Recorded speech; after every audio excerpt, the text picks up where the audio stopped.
전 세계를 대표하는 기술 설계국 일본이 단 3초 만에 비명을 지르며 보고서를 내던졌습니다. 그들은 확신했습니다. 한국이 내놓은 이 기괴한 시스템은 반드시 대참사를 불러올 것이다 라고 말이죠.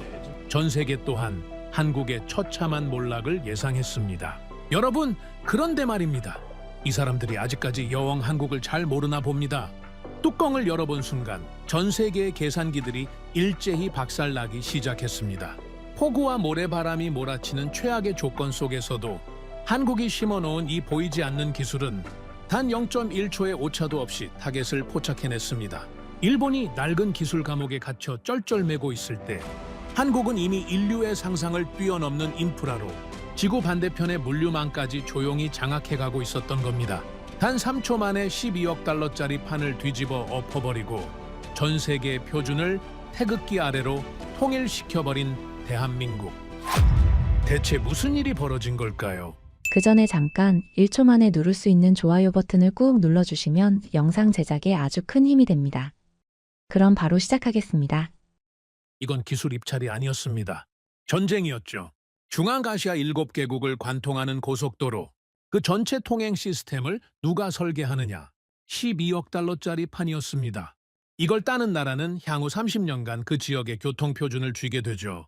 단순히 장비를 납품하는 게 아닙니다. 그 나라의 기술 철학이 중앙아시아 전체에 뿌리를 내리는 겁니다.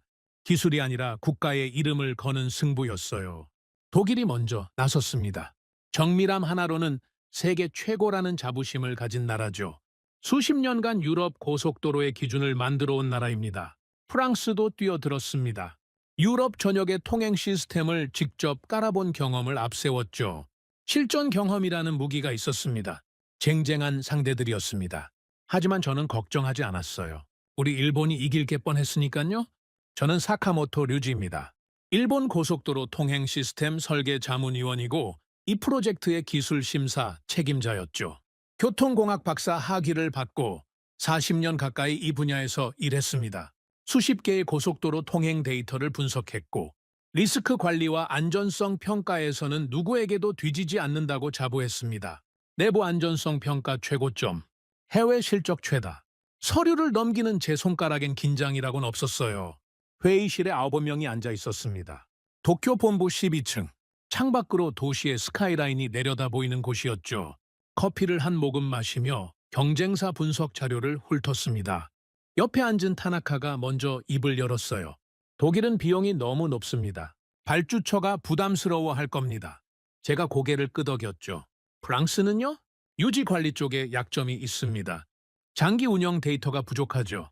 맞은편에 앉아있던 오가와가 자료를 넘기며 끼어들었습니다.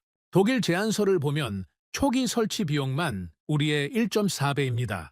발주처 예산을 고려하면 사실상 탈락 수순 아닙니까? 타나카가 받았죠. 프랑스도 마찬가지입니다. 3년 후 유지비 추정치가 우리보다 30% 높습니다. 장기적으로 보면 승산이 없어요. 저는 자료를 덮으며 말했습니다. 그러면 결론은 하나 아닙니까? 회의실에 가벼운 웃음이 번졌습니다. 누가 불안해합니까? 아무도요.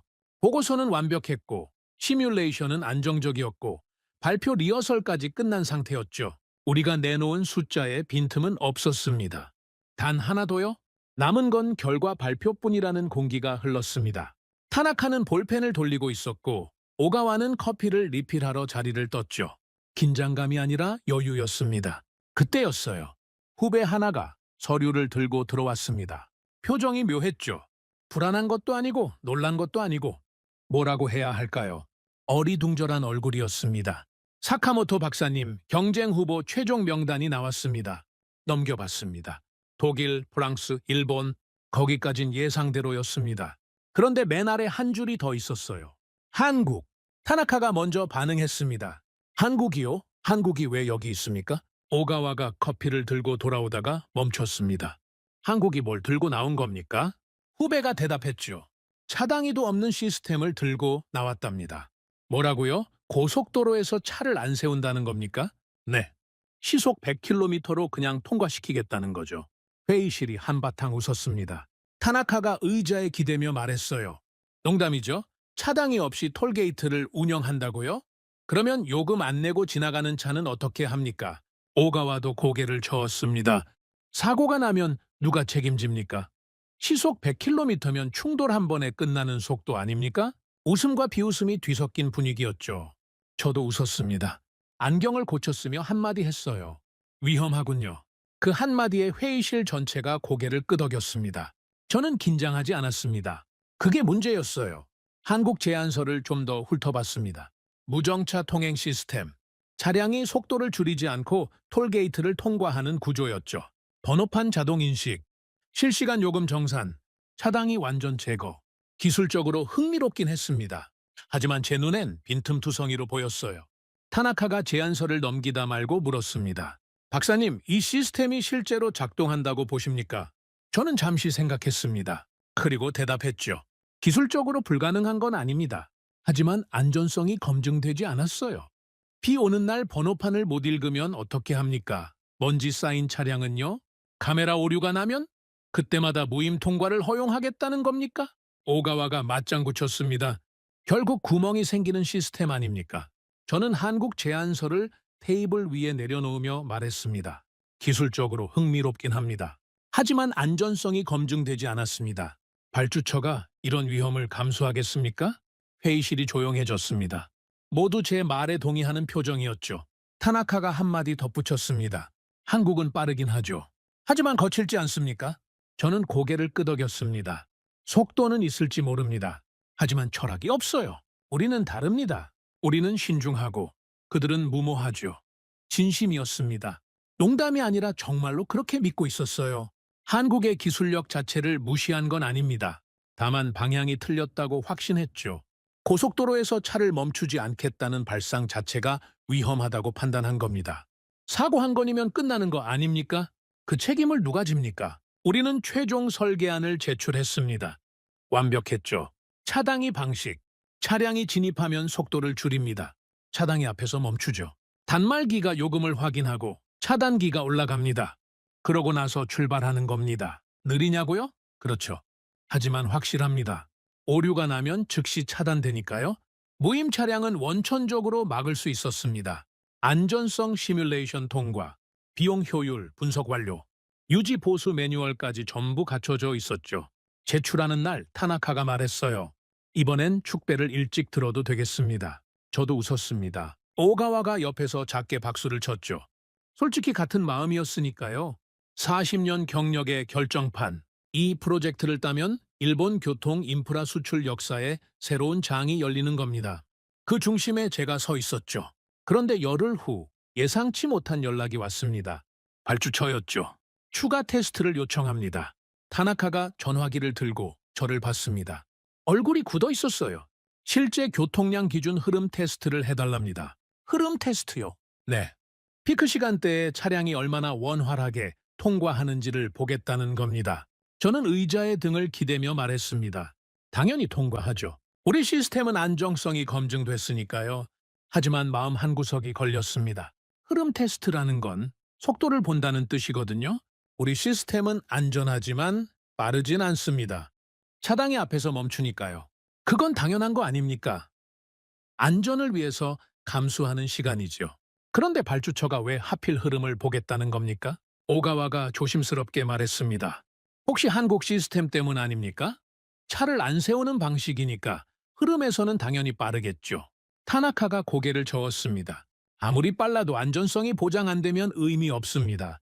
저도 같은 말을 하려 했습니다. 하지만 입이 떨어지지 않았어요. 왜였을까요? 그때는 몰랐습니다. 지금은 압니다. 불안이었죠. 아주 작은, 아주 미세한, 하지만 분명히 존재하는 불안이었습니다. 며칠 후 보고서가 하나 더 올라왔습니다. 발주처에서 보낸 공식 문서였죠. 저는 첫 장을 넘기다가 멈췄습니다. 한 줄이 눈에 박혔어요. 한국 시스템 현장 검증 예정. 타나카가 제 표정을 봤습니다. 무슨 내용입니까? 저는 잠시 대답하지 못했습니다. 서류를 내려놓고 안경을 벗었죠. 관자놀이를 짚었습니다. 한국 시스템을 직접 보러 가겠답니다. 현장에서 확인하겠다는 거죠. 타나카가 눈을 가늘게 떴습니다. 발주처가 직접요? 한국까지요? 네, 직접 확인하겠다는 겁니다. 오가와가 커피잔을 내려놓으며 물었습니다. 그러면 우리도 동행해야 하는 겁니까? 저는 고개를 끄덕였습니다. 당연하죠. 가서 직접 봐야 합니다. 차당이 없는 시스템이 얼마나 위험한지 눈으로 확인시켜 줘야죠. 그렇게 말했습니다. 당당하게. 하지만 서류를 쥔 제 손가락에 힘이 들어가 있었다는 걸 저만 알고 있었습니다. 회의실이 조용해졌습니다. 아까와는 다른 종류의 침묵이었어요. 코웃음을 치던 사람들의 얼굴이 미묘하게 굳어 있었죠. 누구도 입을 열지 않았습니다. 저는 창밖을 봤습니다. 도쿄의 저녁 하늘이 붉게 물들어 있었어요. 한 줄짜리 문장이 머릿속에서 떠나질 않았습니다. 현장 검증 예정. 왜 검증을 합니까? 관심이 있으니까 하는 거 아닙니까? 차당이도 없는 시스템에 왜 관심을 갖는 겁니까? 그때는 몰랐습니다. 그 한 줄이 저를 흔들 줄은, 우리의 40년을 흔들 줄은, 그리고 제가 직접 한국 땅을 밟게 될 줄은, 저는 그날 그 회의실에서 가장 확신에 찬 사람이었습니다. 그리고 가장 틀린 사람이었죠. 인천공항에 내렸을 때 비가 내리고 있었습니다. 가늘고 차가운 비였죠. 3월의 한국은 아직 겨울 끝자락이었습니다. 공항 밖으로 나서자 축축한 바람이 코트 사이로 파고들었어요. 저는 가방을 움켜쥐며 주위를 둘러봤습니다. 타나카와 오가와 그리고 통역 한 명. 넷이서 움직이는 거였죠. 발주처 측 관계자들은 따로 일정을 잡아 나중에 합류하기로 했습니다. 우리가 먼저 현장을 확인하는 겁니다. 공항 앞에 검은색 차량 한 대가 대기하고 있었어요. 운전석에 젊은 남자가 앉아 있었습니다. 한국 측에서 배정한 엔지니어였죠. 이름은 박준혁, 30 초반으로 보였습니다. 차에서 내리더니 우산을 펴며 다가왔어요. 허리를 숙여 인사했습니다. 사카모토 박사님 먼 길 오셨습니다. 한국어였고 통역이 바로 옮겨주었죠. 저는 가볍게 고개를 숙였습니다. 인사치레에 큰 의미를 두진 않았어요. 솔직히 말하면 이 출장 자체가 불필요하다고 생각하고 있었으니까요. 채 올라탔습니다. 박준혁이 운전석에 앉았고 통역이 조수석에, 저와 타나카, 오가와가 뒷좌석에 나란히 앉았죠. 차가 출발했습니다. 와이퍼가 일정한 리듬으로 움직였어요. 타나카가 작은 목소리로 말했습니다. 비가 오는데 현장 시찰이 가능하겠습니까? 저는 창밖을 보며 대답했죠. 오히려 좋습니다. 비 오는 조건에서 시스템이 어떻게 작동하는지 볼 수 있으니까요. 속으로는 다른 생각을 하고 있었습니다. 비가 오면 번호판에 물방울이 맺히죠. 먼지가 엉겨붙기도 합니다. 카메라 인식률이 떨어질 수밖에 없어요. 차당이 없는 시스템의 가장 큰 약점이 드러나는 조건입니다. 오히려 증명하기 좋은 날이었죠. 이 시스템이 얼마나 허술한지를 고속도로에 진입했습니다. 한국의 고속도로는 처음이었어요. 첫인상은 나쁘지 않았습니다. 노면 상태가 깨끗했고 차선 표시도 선명했죠. 비가 내리는데도 배수가 잘 되고 있었습니다. 하지만 저는 인정하고 싶지 않았어요.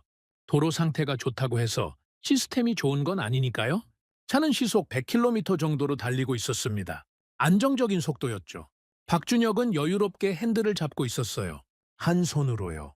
그 모습이 묘하게 거슬렸습니다. 오가와가 창밖을 보며 물었습니다. 현장까지 얼마나 걸립니까? 통역이 박준혁에게 전달했죠. 박준혁이 대답했습니다. 곧 도착합니다. 사실 지금 달리고 있는 이 구간 자체가 현장입니다. 통역이 옮겨주는 말을 듣고 저는 고개를 갸웃했습니다. 무슨 뜻입니까? 현장이라면 톨게이트 구간을 말하는 겁니까? 네, 맞습니다. 전방에 보이실 겁니다. 저는 앞을 봤습니다. 비에 젖은 도로 위로 저 멀리 구조물 하나가 보였어요. 커다란 아치형 구조물이었습니다. 위에 장비가 매달려 있었죠. 카메라인지 센서인지 정확히 구분이 안 됐습니다. 타나카가 몸을 앞으로 기울였습니다. 저건 뭡니까? 저곳이 통행 구간입니다. 저는 속도계를 봤습니다. 바늘이 100을 가리키고 있었어요. 그리고 다시 전방을 봤죠. 구조물이 빠르게 가까워지고 있었습니다. 그런데 이상했습니다. 속도가 줄지 않았어요. 감속 구간은 어디 있습니까? 없습니다. 그대로 통과하시면 됩니다. 저는 순간적으로 몸이 굳었습니다. 시속 100km입니다. 톨게이트가 눈앞인데 차가 멈추지 않는 겁니다. 차당이가 보이지 않았어요. 감속 표시도 없었습니다. 좁아지는 통로도 없었죠. 저는 본능적으로 브레이크를 찾았습니다. 뒷좌석이라 브레이크가 있을 리 없죠. 하지만 발이 저절로 바닥을 눌렀어요. 40년간 몸에 밴 습관이었습니다. 톨게이트 앞에서는 멈춰야 한다. 반드시 멈춰야 한다. 그게 제 인생의 원칙이었으니까요. 속도를 줄이세요. 제 입에서 나온 말이었습니다. 생각보다 큰 소리였죠. 거의 외침에 가까웠습니다. 통역이 전달하기도 전에 박준혁이 백미러로 저를 봤습니다. 그리고 웃었어요. 부드럽게, 여유롭게. 괜찮습니다, 박사님. 괜찮다니요? 지금 시속 100km입니다. 앞에 구조물이 있단 말입니다. 네, 알고 있습니다. 그대로 통과하시면 됩니다. 타나카가 제 팔을 잡았습니다. 손에 힘이 들어가 있었어요. 오가와는 앞좌석 등바디를 두 손으로 움켜쥐고 있었죠. 세 사람 다 같은 상태였습니다. 몸이 멈추라고 외치고 있는데 차는 멈추지 않았어요. 3초, 아니 2초였을 겁니다. 구조물이 눈앞으로 다가왔습니다. 위에 매달린 장비에서 무언가 번쩍였어요. 카메라 플래시 같은 것이었죠. 그리고 지나갔습니다. 그냥 지나간 겁니다. 차당이 없이, 정지 없이, 감속 없이, 시속 100km 그대로. 아무 일도 일어나지 않았습니다. 경고음도 없었습니다. 빨간불도 없었죠. 차단봉이 내려오지도 않았습니다. 차는 마치 아무것도 없었다는 듯이 그냥 앞으로 달렸어요. 저는 멍하니 뒤를 돌아봤습니다. 구조물이 점점 멀어지고 있었죠. 비에 젖어 흐릿하게 보였습니다. 방금 그곳을 지나왔다는 게 실감이 나지 않았어요. 타나카가 제 옆에서 숨을 내쉬었습니다. 길고 느린 숨이었죠. 오가와는 아무 말도 하지 못했습니다. 두 손이 아직 앞좌석에 붙어 있었어요. 차 안 조용했습니다. 와이퍼 소리만 들렸죠. 쓱쓱쓱. 그 소리가 유난히 크게 느껴졌습니다. 박준혁이 백미러로 다시 저를 봤습니다. 그리고 담담하게 말했어요. 요금은 이미 정산됐습니다. 번호판이 자동으로 인식된 겁니다. 지금요? 비가 오는데요? 네. 비가 와도 관계없습니다. 저는 아무 말도 하지 못했습니다. 창밖을 봤죠. 비가 계속 내리고 있었습니다. 도로 위에 물이 튀고 있었어요. 그 속에서 차들이 달리고 있었습니다. 앞차도, 뒷차도, 옆 차선의 차도. 아무도 멈추지 않았어요. 모두가 그냥 흐르고 있었습니다. 타나카가 작은 목소리로 물었습니다. 저 차들도 전부 지금 요금이 정산되고 있는 겁니까? 네. 전부요. 차당이 없이요? 네. 차당이 없이요. 다시 침묵이 흘렀습니다. 길었죠. 저는 제 손을 내려다 봤습니다. 손바닥에 땀이 차 있었어요. 주먹을 쥐었다 폈습니다. 손끝이 미세하게 떨리고 있었죠. 40년입니다. 40년간 차단기가 있어야 한다고 믿었습니다. 멈춰야 안전하다고 가르쳤습니다. 그게 제 커리어의 전부였어요. 그런데 한국은 멈추지 않았습니다. 멈추지 않는데 아무 일도 일어나지 않았습니다. 이건 무모함이 아니었어요. 그게 더 무서웠습니다. 오가와가 겨우 입을 열었습니다. 목소리가 갈라져 있었죠. 사카모토 박사님, 이게 가능한 겁니까? 저는 대답하지 못했습니다. 정확히 말하면 대답하고 싶지 않았어요. 가능하냐고요? 방금 눈으로 봤지 않습니까? 온몸으로 느꼈지 않습니까? 시속 100km로 톨게이트를 통과하는 차 안에 제가 타고 있었습니다. 비가 오는 날에 차당이 없이, 그리고 아무 일도 일어나지 않았죠. 가능한 겁니다. 이미 되고 있는 겁니다. 그것도 매일. 창밖으로 보이는 고속도로 위에서 수백 대의 차가 쉬지 않고 흐르고 있었습니다. 멈추는 차는 단 한 대도 없었어요. 비를 맞으며 밤을 향해 그냥 달리고 있었죠. 저는 의자 깊숙이 몸을 묻었습니다. 눈을 감았어요. 와이퍼 소리가 계속 들렸습니다. 쓱쓱쓱. 멈추지 않는 톨게이트라니. 그때 처음으로 생각했습니다. 아주 작게, 아주 조용하게. 내가 틀렸을지도 모른다. 아직 인정하고 싶지 않았습니다. 하지만 제 손바닥의 땀은 이미 대답하고 있었죠. 다음날 아침이었습니다. 비는 그쳤지만 하늘은 여전히 흐렸죠. 호텔 로비에서 타나카와 오가와를 만났습니다. 둘 다 얼굴이 좋지 않았어요. 잠을 못 잔 게 분명했죠. 타나카가 커피를 한 모금 마시며 말했습니다. 어젯밤에 계속 생각했습니다. 아무래도 어제 본 건 특수한 조건이었을 겁니다. 저도 같은 말을 하려던 참이었어요. 그렇겠죠. 도로가 비교적 한산한 구간이었을 수 있습니다. 차량이 적으면 당연히 문제가 없어 보이는 거 아닙니까? 오가와가 고개를 끄덕였습니다. 피크 시간대에 차가 몰리면 이야기가 다를 겁니다. 그때 인식률이 유지되는지가 핵심이죠. 우리는 서로를 안심시키고 있었습니다. 어제의 충격을 합리화하고 있었던 거죠. 지금 돌아보면 그게 보입니다. 하지만 그때는 진심으로 그렇게 믿고 싶었어요. 박준혁이 로비에 나타났습니다. 어제와 같은 여유로운 표정이었죠. 인사를 하고 말했습니다. 오늘은 관제센터를 방문하시게 됩니다. 관제센터요? 네. 전국 고속도로 통행 데이터를 실시간으로 관리하는 곳입니다. 박사님께서 원하시는 숫자를 전부 보실 수 있을 겁니다. 저는 속으로 좋다고 생각했습니다. 숫자, 데이터, 그게 제 영역이니까요. 현장에서 느낌으로 판단하면 흔들릴 수 있습니다. 하지만 숫자는 거짓말을 하지 않죠. 데이터를 보면 빈틈이 드러날 겁니다. 반드시. 저는 그렇게 확신했어요. 차로 40분 정도 이동했습니다. 서울 외곽의 한 건물이었죠. 겉에서 보면 평범한 사무용 건물이었습니다. 특별할 것 없어 보였어요. 하지만 안에 들어서는 순간 공기가 달라졌습니다. 넓었습니다. 천장이 높았죠. 그리고 정면에 거대한 스크린이 있었어요. 벽 한 면을 전부 차지하는 크기였습니다. 그 위에 한국 전역의 고속도로 지도가 떠 있었죠. 초록색 선들이 그물처럼 퍼져 있었습니다. 그 선 위로 작은 점들이 움직이고 있었어요. 차량이었습니다. 수천 대, 수만 대, 실시간으로. 타나카가 숨을 멈췄습니다. 이게 전부 지금 움직이는 차량입니까? 네, 실시간입니다. 오가와가 한 발 앞으로 나갔습니다. 스크린을 올려다보며 중얼거렸죠. 규모가 장난이 아닙니다. 저는 아무 말도 하지 않았습니다. 하지만 인정할 수밖에 없었어요. 이건 인상적이었습니다. 일본에도 관제 시스템은 있습니다. 하지만 이 규모로, 이 해상도로 실시간 표시하는 건 쉬운 일이 아니거든요. 박준혁이 우리를 안내했습니다. 관제 요원들이 모니터 앞에 앉아 있었죠. 조용했습니다. 비상 상황이 아닌 한 소리를 내지 않는 분위기였어요. 그 고요함이 오히려 더 무겁게 느껴졌습니다. 스크린 앞에 의자가 준비돼 있었습니다. 우리가 앉자. 박준혁이 설명을 시작했죠. 지금부터 번호판 인식 시스템 시연을 보여드리겠습니다. 스크린이 전환됐습니다. 고속도로 위에 설치된 카메라 화면이 떴어요. 실시간 영상이었죠. 차들이 달리고 있었습니다. 화면 하단에 숫자가 빠르게 바뀌고 있었어요. 번호판 인식 결과였습니다. 차 한 대가 지나갈 때마다 번호가 화면에 찍혔죠. 타나카가 물었습니다.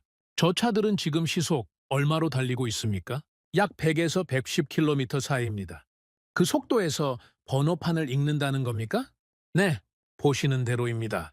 화면 속에서 차들이 쉴 새 없이 지나갔습니다. 한 대, 두 대, 세 대. 번호가 찍히고 요금이 정산되고 다음 차가 또 찍혔죠. 멈추는 차는 없었어요. 오류 표시도 없었습니다. 저는 집중해서 봤습니다. 빈틈을 찾으려고요. 번호판이 더럽거나 가려져 있거나 인식이 안 되는 순간을 잡으려고 눈을 부릅떴죠. 그때 트럭 한 대가 지나갔습니다. 뒷판에 흙이 잔뜩 튀어 있었어요. 번호판이 반쯤 가려져 있었죠. 저는 속으로 생각했습니다. 이건 못 읽을 겁니다. 화면 하단에 번호가 찍혔습니다. 정확하게. 저는 몸을 앞으로 기울였어요. 지금 그 트럭, 번호판에 흙이 묻어 있었습니다. 그런데 읽은 겁니까? 네. 다중각도 촬영과 보정 알고리즘이 작동합니다. 일부가 가려져 있어도 나머지 정보로 복원합니다. 타나카가 저를 봤습니다. 제가 뭐라고 할지 기다리는 눈이었죠. 저는 아무 말도 하지 않았습니다. 다음 장면이 이어졌습니다. 비가 내리는 상황의 녹화 영상이었어요. 어젯밤 같은 조건이었죠. 번호판에 물방울이 맺혀 있었습니다. 빗줄기의 카메라 렌즈도 흐릿해 보였어요. 이건 확실히 어려울 겁니다. 저는 그렇게 생각했습니다. 번호가 찍혔습니다. 하나도 빠짐없이. 오가와가 의자에서 몸을 일으켰습니다. 이건 어떻게 가능한 겁니까? 비가 오는데 렌즈에 물이 맺히지 않습니까? 박준혁이 대답했죠. 렌즈에 발수 코팅이 적용돼 있고 저고에선 조명이 별도로 작동합니다. 날씨와 무관하게 인식할 수 있는 구조입니다. 저는 손을 깍지 끼고 있었습니다. 힘이 들어가 있었죠. 인정하기 싫었습니다. 하지만 눈앞에서 벌어지고 있는 게 현실이었어요. 박준혁이 다음 화면을 띄웠습니다. 숫자들이 나타났죠. 제가 기다리던 숫자였습니다. 현재 번호판 인식률 99.8%입니다. 99.8이라고요? 네. 나머지 0.2%는 오류 자동 보정 시스템이 처리합니다. 최종 정산 누락률은 사실상 영에 가깝습니다. 저는 데이터를 믿는 사람입니다. 40년간 숫자로 판단해왔어요.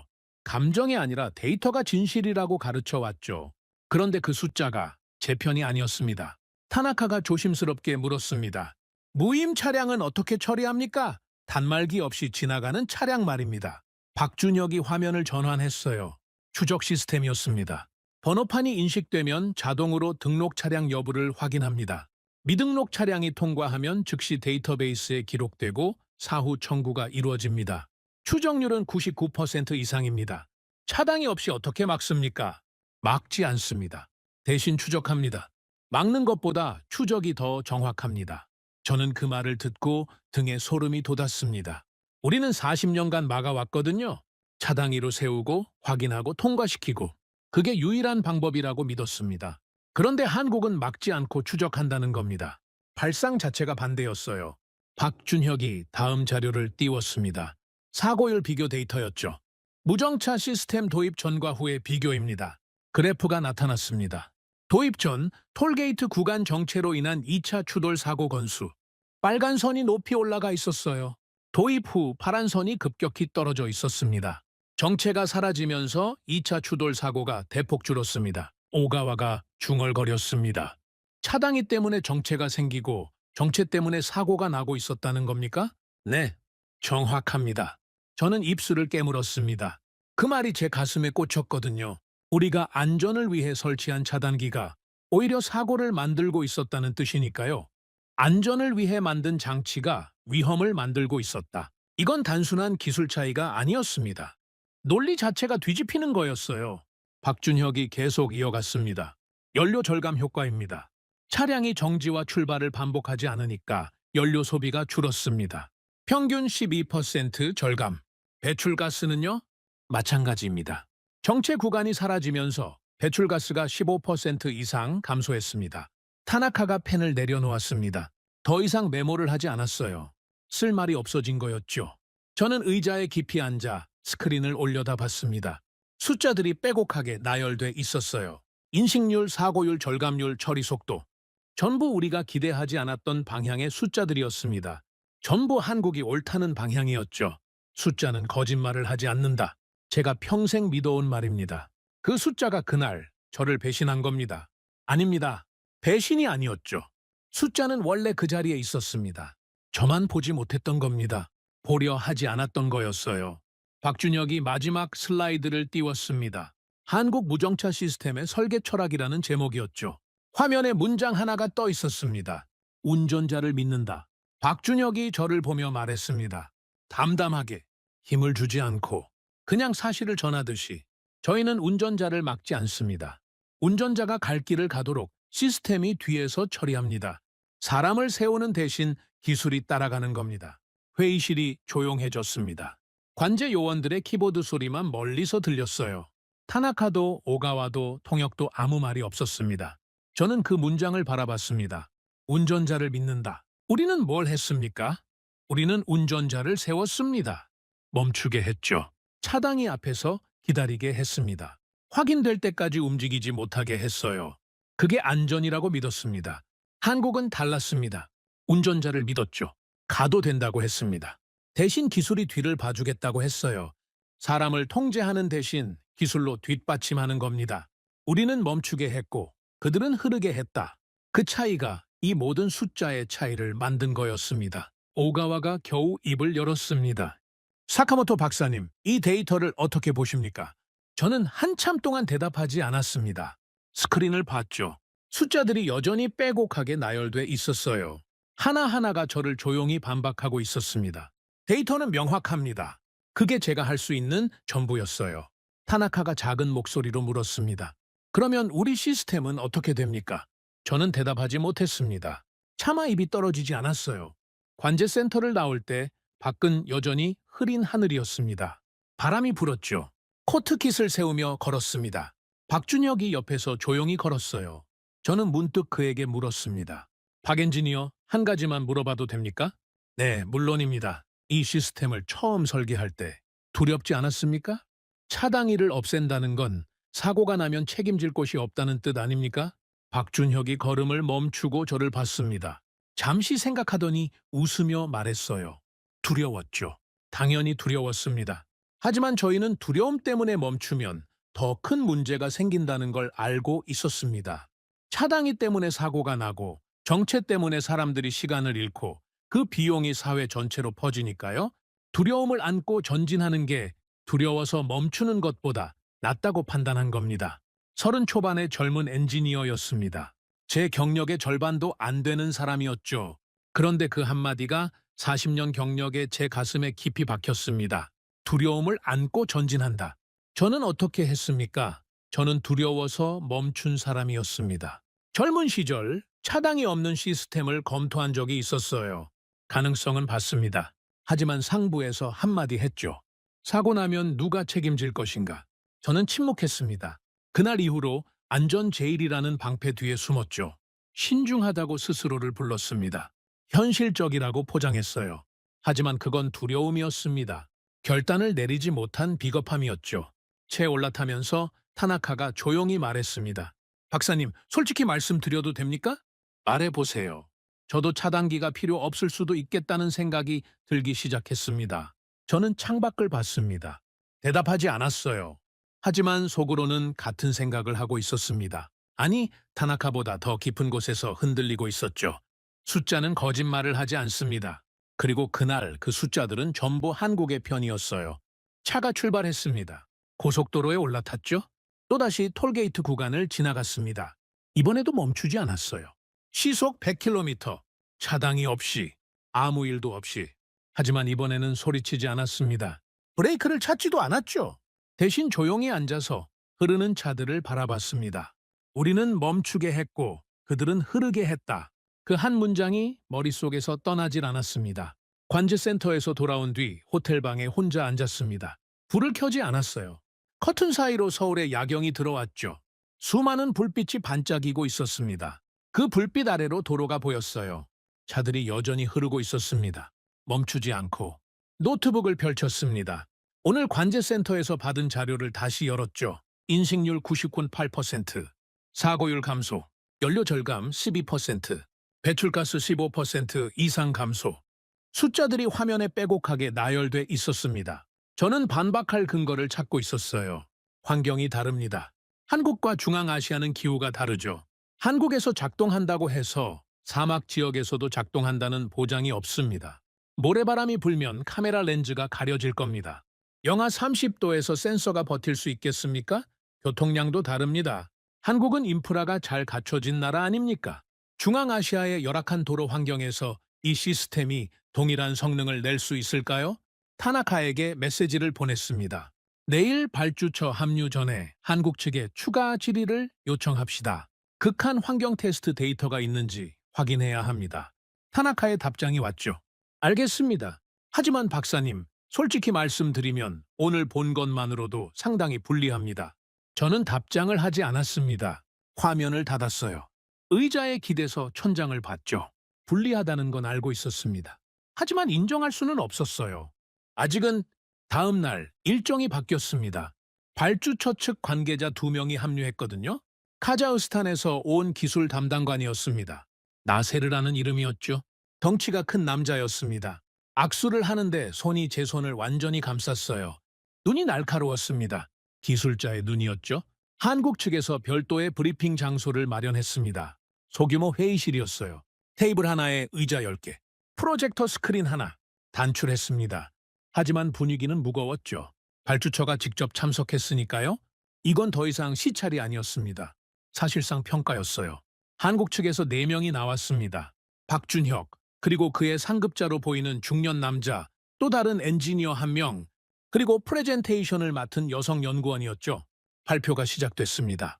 여성 연구원이 스크린 앞에 섰어요. 목소리가 차분했습니다. 하지만 내용은 차분하지 않았죠.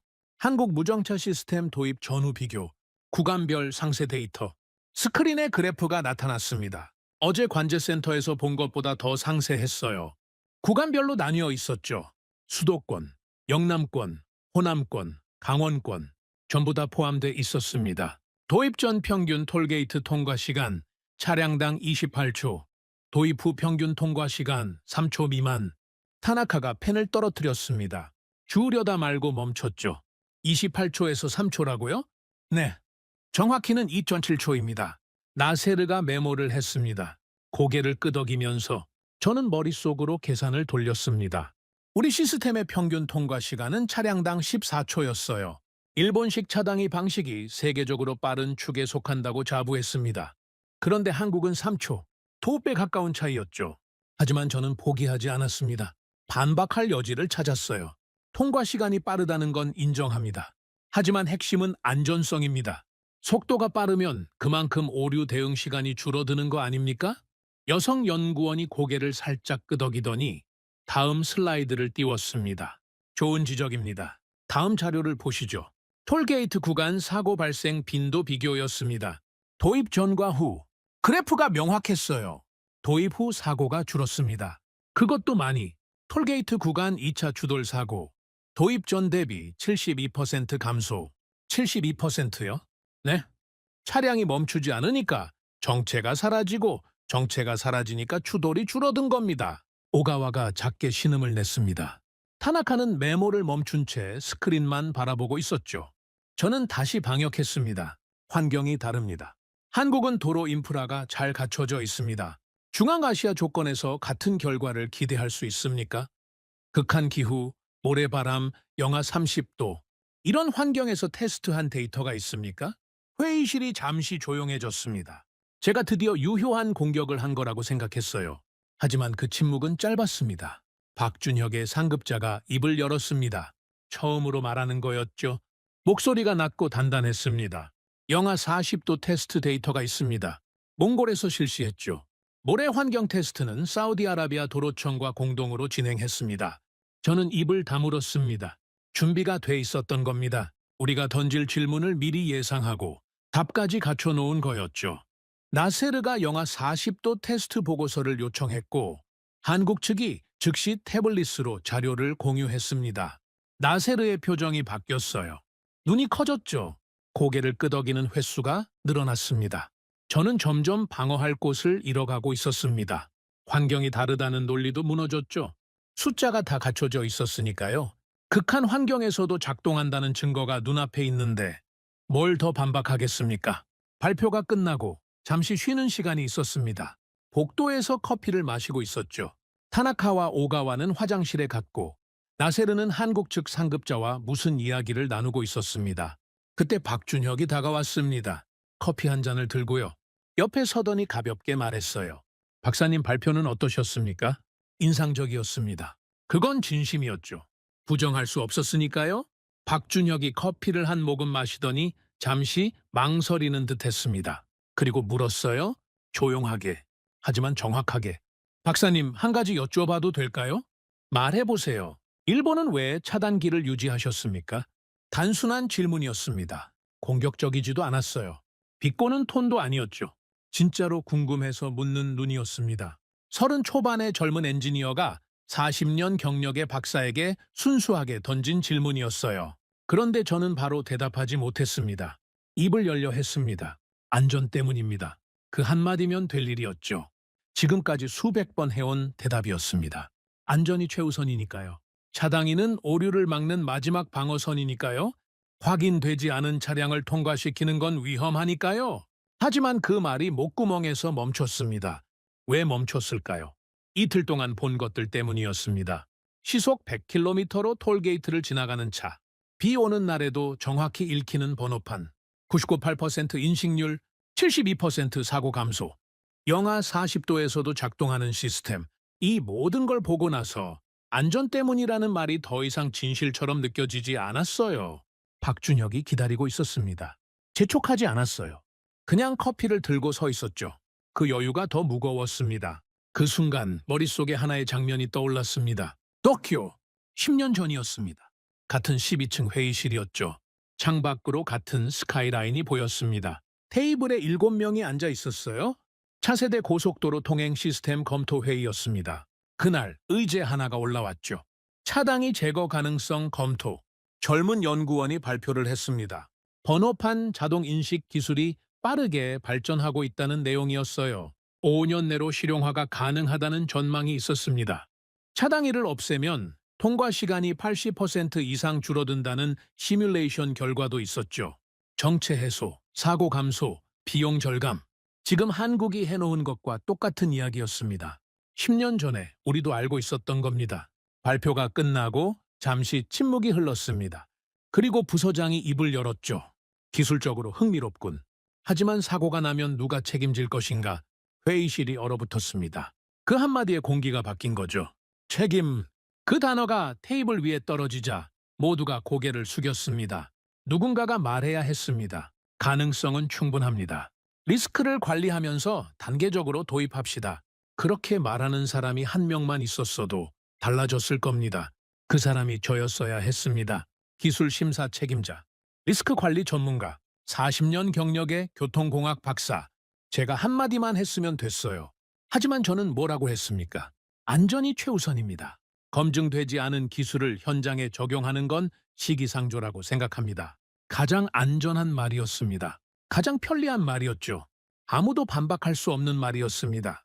안전이라는 단어 앞에서 누가 이의를 제기하겠습니까? 저는 그 방패 뒤에 숨었습니다. 부서장이 고개를 끄덕였고 회의실 전체가 따라 끄덕였죠. 혁신안은 보류됐습니다. 서류는 캐비닛에 들어갔어요. 다시 꺼내지 않았습니다. 그리고 10년이 지났습니다. 10년 동안 우리는 차단기를 유지했습니다. 차를 세우고 확인하고 올리고 보냈죠. 안전하다고 믿었습니다. 최선이라고 믿었어요. 그 10년 동안 한국은 달렸습니다. 차단기를 없앴고 시스템을 만들었고 검증했고 수출까지 하고 있었죠. 우리가 서류를 캐비닛에 넣고 있을 때 한국은 그 서류를 현실로 만들고 있었던 겁니다. 복도에 서서 박준혁의 질문이 아직 귓가에 맴돌고 있었습니다. 왜 차단기를 유지하셨습니까? 저는 겨우 입을 열었습니다. 안전 때문이었습니다. 그렇게 대답했어요.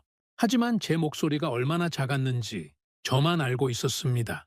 박준혁이 고개를 살짝 끄덕였습니다. 더 묻지 않았어요. 그게 더 아팠습니다. 추궁을 했으면 오히려 방어라도 했을 겁니다. 하지만 그는 그냥 받아들였죠. 마치 그 대답을 이미 알고 있었다는 듯이. 타나카가 복도 끝에서 돌아왔습니다.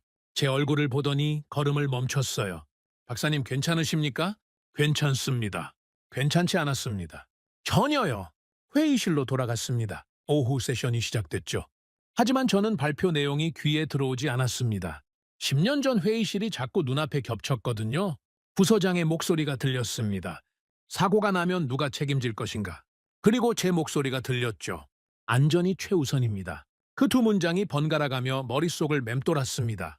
안전이라는 말은 때로 가장 편리한 방패였습니다. 책임지기 싫을 때, 결단을 미루고 싶을 때, 변화가 두려울 때, 안전이라고 말하면 아무도 반박하지 못하죠. 그 뒤에 숨으면 누구도 공격하지 못합니다. 저는 그걸 알고 있었어요. 알면서 이용한 겁니다. 우리는 틀린 게 아닙니다. 늦었던 겁니다. 10년, 딱 10년을 늦었어요. 그리고 그 10년의 시작점에 제가 있었습니다. 제 한마디가 10년을 멈추게 한 겁니다. 오후 세션이 끝나고 나세르가 악수를 정했습니다. 저에게가 아니라 한국 측 상급자에게였죠. 두 사람이 악수하는 모습을 봤습니다.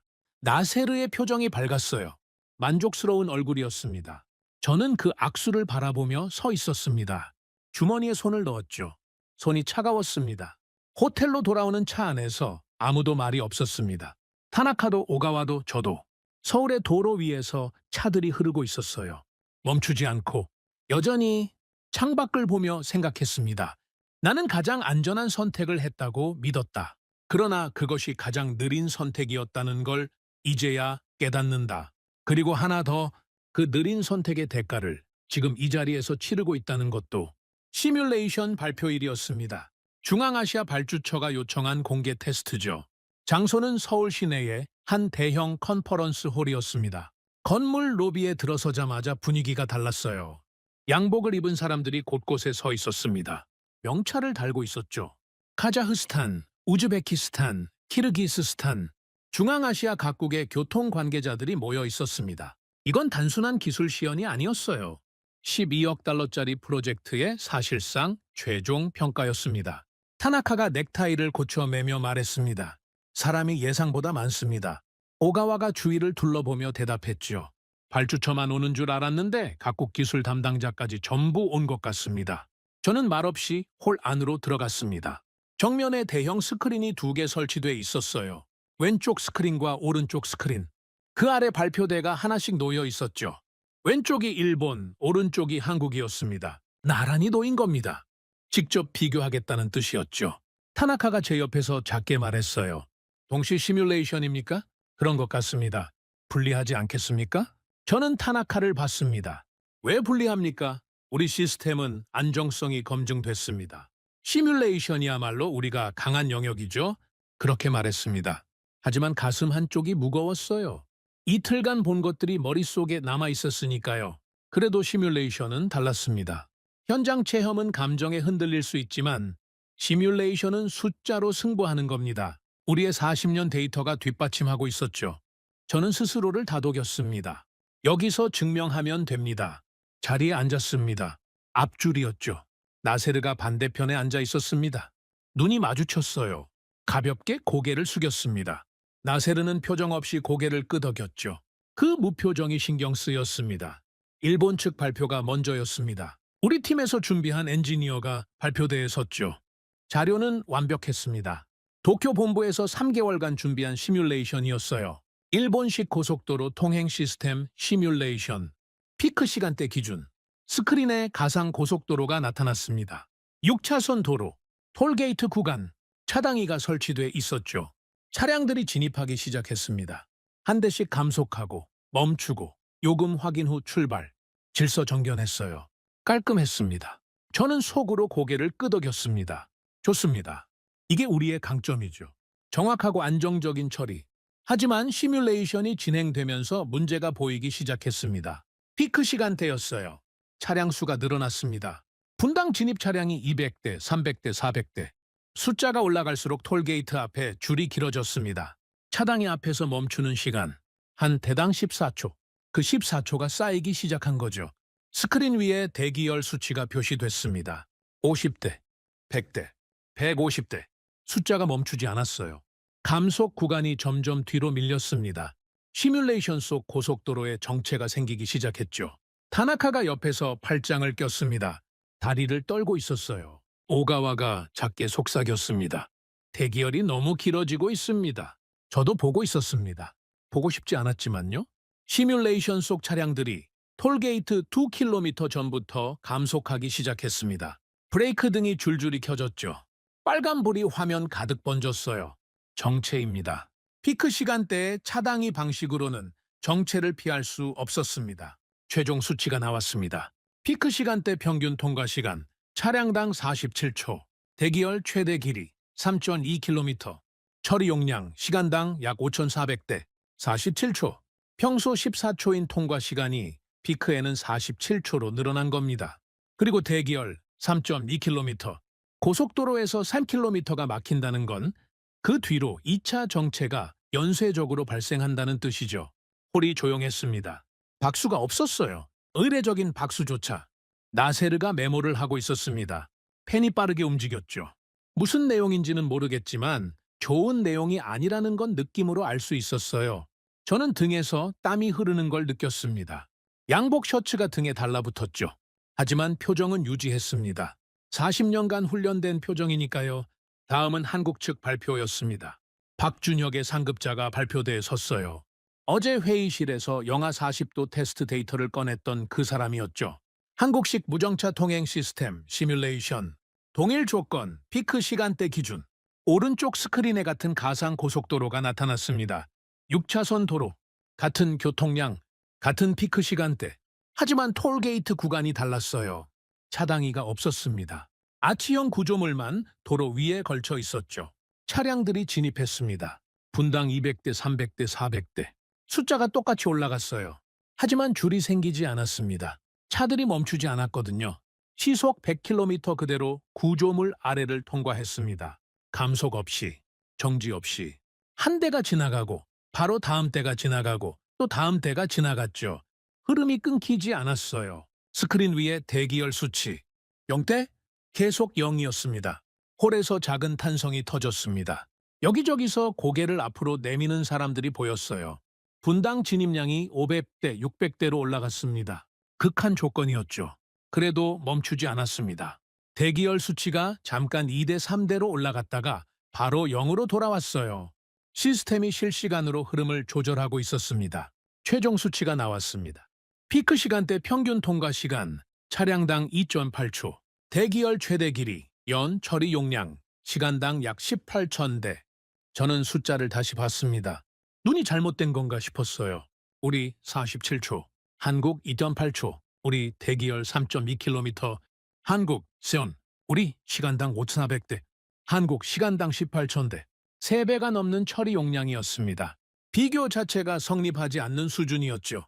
타나카가 옆에서 숨을 들이쉬었습니다. 길게 떨리는 숨이었어요. 오가와는 고개를 숙이고 있었습니다. 메모장을 덮었죠. 더 이상 쓸 게 없다는 듯이.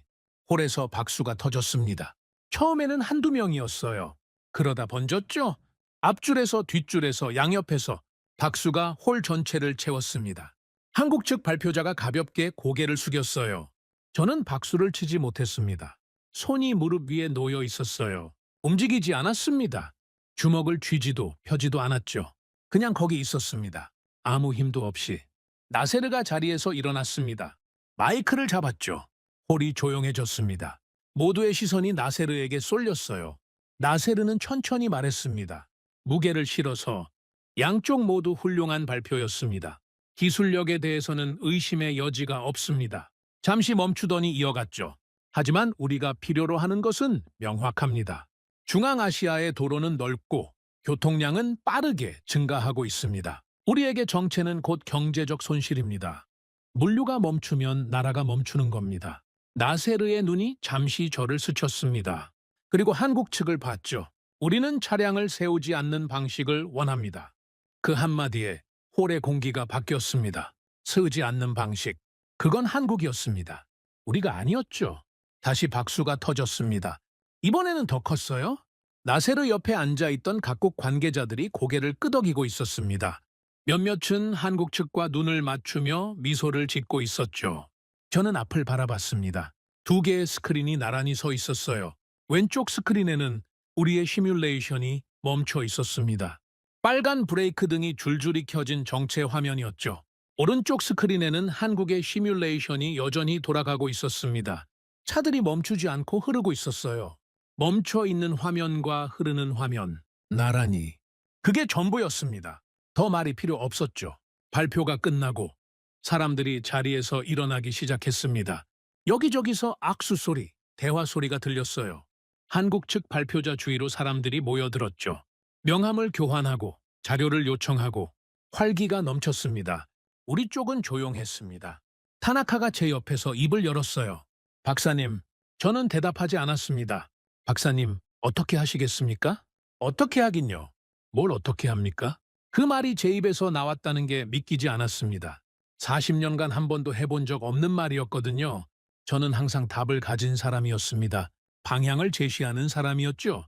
그런데 그 순간 저에게 답이 없었어요. 오가와가 조용히 말했습니다. 일단 나가시죠. 여기 있으면 눈에 띕니다. 셋이서 홀을 빠져나왔습니다. 복도를 걸었죠. 긴 복도였어요. 발소리만 울렸습니다. 복도 끝에 통유리 창이 있었습니다. 거기 서서 밖을 봤죠. 서울의 도로가 보였어요. 오후에 햇살 아래로 차들이 달리고 있었습니다. 수없이 많은 차들이 멈추지 않고 타나카가 옆에 섰습니다. 한참을 말없이 서 있다가 겨우 입을 열었어요. 솔직히 말씀드려도 되겠습니까? 말해보세요. 우리가 이길 수 있다고 생각하십니까? 저는 대답하지 않았습니다. 대답할 수가 없었어요. 오가와가 반대편에 서서 말했습니다. 그래프가 나를 배신했습니다. 아니, 배신이 아니었죠. 처음부터 그래프는 저쪽에 있었습니다. 맞는 말이었습니다. 저는 유리창에 이마를 가볍게 댔어요. 차가웠습니다. 그 차가움이 좋았죠. 머리가 너무 뜨거웠으니까요. 속도는 숫자가 아니라 흐름이었습니다. 우리는 숫자를 통제하려 했어요. 차량 한 대, 한 대를 세우고 확인하고 보내고 정확했습니다. 하지만 느렸죠. 한국은 흐름을 설계했습니다. 차를 세우지 않고 시스템이 알아서 처리하게 했어요. 정확도는 우리와 비슷하거나 더 높았고 속도는 비교조차 되지 않았습니다. 우리는 통제했고 그들은 믿었다. 운전자를 통제하느냐, 운전자를 믿느냐. 그 철학의 차이가 오늘 이 홀에서 숫자로 증명된 겁니다. 주머니에서 휴대폰이 울렸습니다. 도쿄 본부였죠? 화면을 봤지만 받지 않았어요. 지금 뭐라고 보고합니까? 시뮬레이션에서 3배 이상 차이로 밀렸다고 말합니까? 40년간 쌓아온 시스템이 2바 8초짜리 기술 앞에서 무너졌다고 말합니까? 전화기를 주머니에 다시 넣었습니다. 타나카가 물었어요. 본부 아닙니까? 나중에 하겠습니다. 뭐라고 보고하실 겁니까? 저는 타나카를 봤습니다. 눈이 마주쳤죠. 타나카의 눈에도 같은 것이 담겨 있었어요. 당혹, 물란, 그리고 이미 답을 알고 있다는 체념. 사실대로 보고합니다. 타나카가 고개를 숙였습니다. 오가와는 창밖을 보고 있었죠. 홀에서 다시 박수 소리가 들려왔습니다. 아마 한국 측과 발주처가 추가 논의를 시작한 모양이었어요. 웃음소리도 섞여 있었습니다. 활기찬 소리들이었죠. 우리 셋은 복도에 서 있었습니다. 박수 소리를 등 뒤로 들으면서 저는 그날 고개를 들지 못했습니다. 12억 달러짜리 프로젝트의 기술 심사 책임자가 복도 끝에 서서 고개를 들지 못했어요. 40년 경력이 그 순간만큼은 아무런 무게도 갖지 못했습니다. 창밖에서 해가 기울고 있었습니다. 서울의 오후가 저녁으로 넘어가고 있었죠. 도로 위의 차들은 여전히 멈추지 않고 달리고 있었어요. 멈추지 않는다. 한국은 멈추지 않았습니다. 차도 기술도 사람도 전부 다 앞으로 가고 있었죠. 그리고 저는 멈춰 서 있었습니다. 복도 끝에서 박수 소리를 등 뒤에 두고 시뮬레이션 발표 다음 날이었습니다. 공식 일정은 하나 더 남아 있었죠. 한국 측이 준비한 해외 적용 사례 브리핑이었습니다. 장소는 어제와 같은 컨퍼런스 홀이었어요. 하지만 분위기는 완전히 달랐습니다. 어제는 평가였지만 오늘은 이미 방향이 정해진 자리 같았죠. 나세르를 포함한 발주처 관계자들이 앞줄에 앉아 있었습니다. 어제보다 인원이 늘었어요. 뒷줄에 처음 보는 얼굴들이 있었죠. 타나카가 귀옛말로 알려주었습니다. 저쪽은 투르크메니스탄 교통부 사람들인 것 같습니다. 어제 발표 소식을 듣고 급하게 합류한 모양이에요. 저는 아무 말 없이 자리에 앉았습니다. 맨 뒷줄이었어요. 어제는 앞줄이었는데 오늘은 스스로 뒤로 갔습니다. 왜 그랬는지는 저도 모릅니다. 아니, 알고 있었죠. 앞줄에 앉을 자격이 없다고 느꼈으니까요. 발표가 시작됐습니다. 한국 측에서 새로운 발표자가 나왔어요. 중년 여성이었습니다. 해외사업부 총괄이라는 직함이 스크린에 떴죠. 목소리가 또렷했습니다. 자신감이 묻어나는 톤이었어요. 한국 무정차 통행 시스템의 해외 운영 현황을 말씀드리겠습니다. 스크린이 바뀌었습니다. 세계 지도가 나타났어요. 그리고 한국 시스템이 적용된 지역에 점이 찍히기 시작했습니다. 하나, 둘, 셋. 점이 계속 늘어났죠. 저는 눈을 의심했습니다. 동남아시아, 중동, 남미, 아프리카 일부. 점이 10개가 넘었어요. 타나카가 옆에서 작게 말했습니다. 이미 이렇게 많이 나갔습니까? 저도 몰랐습니다. 우리가 도쿄 회의실에서 경쟁사 분석을 하고 있을 때 한국은 이미 세계 곳곳에 시스템을 깔고 있었던 겁니다. 발표자가 첫 번째 사례를 띄웠습니다. 말레이시아 남북 고속도로. 총 연장 772km. 스크린에 사진이 나타났어요. 광활한 도로였습니다. 열대우림 사이로 뻗어있는 고속도로. 그 위에 한국식 아치형 구조물이 설치돼 있었죠. 무정차 시스템 도입 후 톨게이트 구간 정체율 89% 감소, 운영 인력 67% 절감, 현재 완전 무인 원격 관리로 전환 완료. 오가와가 고개를 앞으로 내밀었습니다. 완전 무인이라고요? 직원이 없다는 겁니까? 네, 톨게이트에 상주하는 직원이 없습니다. 서울에서 원격으로 관리합니다. 저는 그 말을 듣고 등에 전율이 흘렀습니다. 서울에서 말레이시아 고속도로를 관리한다고요? 수천 킬로미터 떨어진 곳의 톨게이트를 원격으로 운영한다는 겁니까? 두 번째 사례가 올라왔습니다. 콜롬비아 주요 도시 간 고속도로, 산악지형. 이번에는 영상이었어요. 산 사이로 굽이치는 도로 위에 차들이 달리고 있었습니다. 고도가 높은 구간이었죠. 안개가 짙었어요. 그런데 그 안개 속에서도 차들이 멈추지 않고 톨게이트를 통과하고 있었습니다. 고도 2,600m 이상 구간에서도 인식률 99.5%를 유지하고 있습니다. 안개, 간구, 고도 변화에 대응하는 적응형 알고리즘이 적용돼 있습니다. 나세르가 메모를 멈추고 고개를 들었습니다. 옆 사람에게 뭔가를 말했어요. 통역이 없어서 내용은 못 들었지만 표정을 보면 알 수 있었죠. 감탄이었습니다. 세 번째, 네 번째, 다섯 번째 사례가 이어졌습니다. 나라마다 환경이 달랐어요. 사막 우기 혹한. 하지만 결과는 같았습니다. 작동했죠. 전부. 발표자가 한 장을 더 넘겼습니다. 운영 수익 모델입니다. 스크린에 표가 나타났어요. 통행료 회수 정확도. 한국 시스템 도입 국가 평균 99.2%. 기존 차당이 방식 평균 94.7%. 타나카가 제 팔을 건드렸습니다. 회수율도 높다는 겁니까? 차당이 없이? 저도 놀랐습니다. 차당이가 없으면 무임 통과가 늘어날 거라고 생각했었으니까요. 그게 우리의 가장 강력한 반박 논리였죠. 차당이 없이 어떻게 요금을 걷겠느냐. 그런데 오히려 회수율이 높다는 겁니다. 발표자가 설명을 이어갔어요. 차당이 방식은 물리적으로 차량을 세우지만 고장이나 오류 시 수동 처리가 필요합니다. 그 과정에서 누락이 발생하죠. 무정차 방식은 모든 차량을 자동 기록하기 때문에 사후 추적이 가능합니다. 결과적으로 회수율이 더 높습니다. 저는 입술을 깨물었습니다. 우리가 40년간 고수한 방식의 존재 이유 자체가 흔들리는 거였어요. 차당이는 요금을 확실하게 걷기 위한 장치였습니다. 그런데 차당이 없이 더 확실하게 걷는다는 겁니다. 우리의 방패가 오히려 우리의 약점이었다는 뜻이었죠. 다음 슬라이드. 유지비 비교. 차당이 방식 연간 유지비 대비 무정차 방식 유지비 평균 43% 절감. 절반도 안 든다는 겁니다. 차당이 유지, 보수, 교체, 상주 인력급여, 현장 관리 비용 이런 것들이 전부 사라지니까요. 마지막 슬라이드가 떴습니다. 사회적 비용 절감 효과, 정체 해소로 인한 연간 경제적 효과, 말레이시아 기준 약 3억 달러, 콜롬비아 기준 약 1.8억 달러, 홀이 웅성거렸습니다. 나세르가 앞줄에서 몸을 돌려 옆 사람들과 이야기를 나누기 시작했어요. 분명히 숫자를 확인하고 있었죠. 발표자가 마이크를 내려놓기 전에 한마디를 더했습니다. 저희가 제안하는 것은 장비가 아닙니다. 시스템입니다. 설치하고 끝나는 것이 아니라 운영하고 관리하고 진화하는 구조를 함께 제공합니다. 기술을 파는 것이 아니라 미래를 같이 만드는 것입니다. 박수가 터졌습니다. 이번에는 홀 전체가 동시에요. 나세르도 박수를 쳤죠. 발주처 담당자들이 전부 박수를 치고 있었습니다. 저는 뒷줄에 앉아서 그 광경을 봤습니다. 박수를 치는 손들, 고개를 끄덕이는 얼굴들, 활기 넘치는 공기. 그리고 그 한가운데서 우리 셋은 조용히 앉아 있었죠.